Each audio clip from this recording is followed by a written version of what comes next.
Deməli, ümumiyyətlə, bax bu morfemika testlərdə tək sən deyilsin, uşaqların çoxsu bunda əziyyət çəkir. Yəni, şəkilçilər seçmək var, hansı qrammatikdir, hansı leksikdir. İndi mən sənə 3 dənə bir yol göstərəcəm. Onun ikisi, demək olar, feillərə aid olan bir şeydir. Yəni, feillər üstündə daha yaxşı işə yarayır.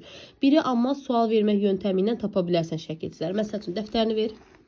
Aha, məsələn, bax.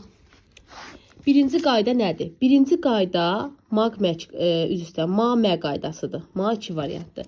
Yəni belə deyim, sözün tərkibini inkarlaşdırırsan, inkar şəkilçisi artırırsan.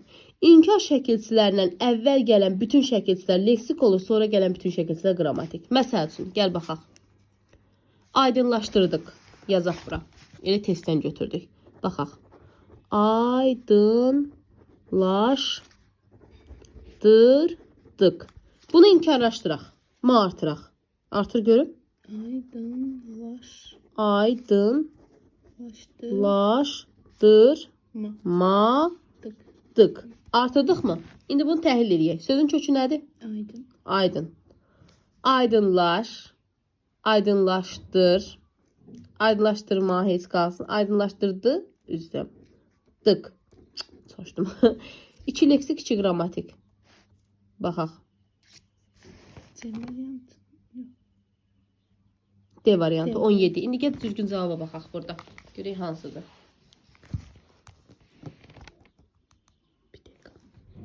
İndi gəl düzgün cavaba baxaq görək uyğun gəlibmi bizim elədiyimiz təhlillə o. Bir dəqiqə.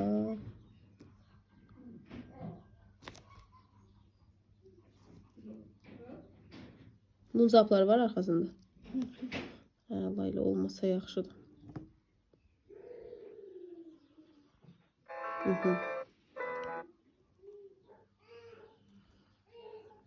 Aha. Sözün tərkibi, kök və şəkilçi düzdür. Bir dəqiqə geçsin. İndi baxaq. Neçənci sualdır? 17 düzgün cavab D variantı. Gördün? Gördün necə sadədir? İndi ikinci bir yol hansıdır? İkinci bir yol nədir? İkinci bir yol da budur ki, magmək. Bu da feillərdə daha çox işə yarayır. Məsəl üçün, əgər şəkilçi leksik sözünə sonra magməki qəbul eləyir, yox, şəkilçi qrammatik sözünə sonra magməki qəbul eləyə bilmir. Aydın. Aydınlaşdan sonra mag artıra bilirik? Aydınlaş. Mag. Niyə bir tələffüz elədən? Aydınlaşmaq. Dırdan sonra artıra bilirik? Aydınlaşdırmaq.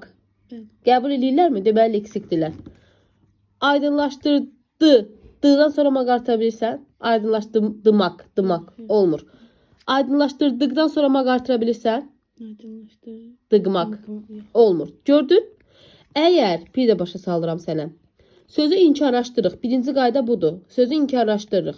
İnkar şəkilçisindən əvvəl olan bütün şəkilçilər leksik sayılır. İnkardan sonra olan bütün şəkilçilər qrammatik sayılır. Və yaxud da ikinci qayda, magmək qaydası. Magmək qəbul edə bilirsə, deməli söz şəkilçi leksikdir. Qəbul edə bilmirsə, deməli qrammatikdir. Üçüncü qayda nədir? Üçüncü qayda odur ki, sözü sual verirsən. Sözün sual verəndə sualın tərkibində hansı şəkilçilər gedirsə, hamısı qrammatikdir. Aydınlaşdırdıq. Nə etdik? Aydınlaşdırdık. Gördün? Nə etdik deyəndə dikin qabağına bu dık şəkilsi gedilmiş sualın qabağına. Və yaxud da başqa bir şey deyək.